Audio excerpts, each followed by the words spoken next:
Police भी involve हुई थी। मेरा दिल दहल गया, पर क्या गुजरी होगी, भावुक हो गई। उनकी ये स्थिति देखकर मेरा दिल दहल गया। ये एक सच्ची घटना है, आपसे सिर्फ इसलिए शेयर कर रही हूँ ताकि जो गलती उन्होंने की वो आप कभी ना करें। वो मेरी बहुत पुरानी क्लाइंट थी, सालों से हेयर कट और सैलून का हर काम सिर्फ मेरे ही सैलून में कराती थी। काफी समय से उनकी एक ही जिद थी, मैम मुझे रिबॉन्डिंग करानी है। मेरा जवाब हमेशा ना ही था। मैंने उन्हें बार बार समझाया, आपके बाल बहुत पतले हैं, पहले से हाईलाइटेड, और आपका बाल अभी एक और केमिकल ट्रीटमेंट झेलने की हालत में नहीं है। लेकिन शायद उन्हें लगा कि मैं मना कर रही हूँ और वो किसी और सैलून में चली गई। कुछ महीनों बाद जब वो मेरे पास आई तो उनकी हालत देखी नहीं जा रही थी। उन्होंने दूसरे सैलून में रिबॉन्डिंग तो करा ली, लेकिन उनके पूरे बाल जल चुके थे। उन्होंने रोते हुए बताया कि जब वहाँ उनका हेड वॉश किया गया तो पानी के साथ उनके क्राउन एरिया का बाल निकल कर आ गया। आप सोच सकते हैं उस समय उन पर क्या गुजरी होगी।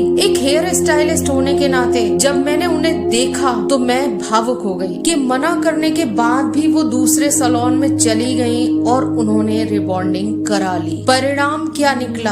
अगर आपका एक्सपर्ट आपको मना कर रहा है ना, तो उसके पीछे एक बड़ा कारण है। अगर बाल बहुत ज्यादा सेंसिटिव है तो लालच में आकर हेयर स्टाइलिस्ट कभी भी रिबॉन्डिंग ना करे और क्लाइंट कभी जिद में आकर रिबॉन्डिंग ना कराए, क्योंकि रिबॉन्डिंग आपके बालों को सीधा तो कर सकती है, लेकिन अगर बाल ही नहीं बचे तो उस चमक का क्या फायदा। हो सकता है आप में से कुछ हेयर स्टाइलिस्ट ये सोच रहे हो, ऐसे ऐसे बाल हमने तो रिबॉन्डिंग करे हैं, बट आप गलत हैं। क्या रिबॉन्डिंग करना मुझे नहीं आता? कर सकती थी। कूल टेम्परेचर पे मेंटेन करके रिबॉन्डिंग की जा सकती है। आप हेयर स्टाइलिस्ट होने के नाते, चाहे फीमेल हेयर स्टाइलिस्ट हो या मेल हेयर स्टाइलिस्ट हो, सबको ये बात पता होती है कि जिस समय रिबॉन्डिंग कर रहे होते हैं और जब बाल जल जाता है तो वो हेयर स्टाइलिस्ट को उस समय पता होता है कि इनका बाल जल चुका है, लेकिन वो हेयर मास्क लगाकर उस समय बहुत ज्यादा हेयर पैम्परिंग कर उनको घर भेज देते हैं। लेकिन जब वो घर पे 2 वॉश 4 वॉश, उन्हें लगता है कि मेरे बाल अचानक कैसे झड़ने लगे, गुच्छों में कैसे आने लगे, खिंचे खिंचे क्यों लग रहे हैं। क्लाइंट को समझ नहीं आता। सभी हेयर स्टाइलिस्ट